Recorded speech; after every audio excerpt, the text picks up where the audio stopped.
Hello guys, nandito po kami sa Bienvenido Leopa Restaurante. Kakain kami dito guys. Ang maglilibre sa amin guys ay si Ma'am Ellen.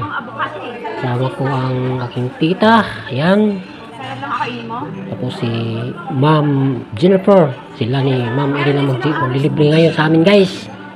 Nakakalibre na naman kami ng hapunan. Ito yung restaurant nila dito guys. Malinis. Walang kalangaw-langaw.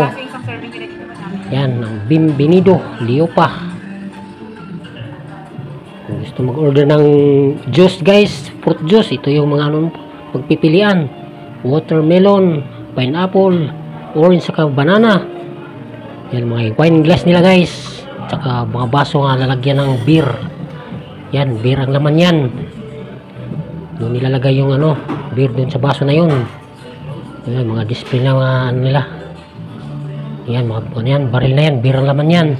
Doon naman yung red wine. Yan, red wine yan sa mga ref. Yan, red wine yan sa tabi, red wine yan, lahat. Ganda yung nila guys, kaya yung iba lang, ibang presyo is mahal. Mahal ang presyo ng nila, paninda. Mahal ang libo-libo yung nila dyan. Presyo na kanilang paninda. Medyo kami pa lang yung customer dyan. Wala pa yung mga customer. Okay lang, video yan. At yan yung unang order namin guys. Ang pizza na may pineapple at cheese. Yan, beer.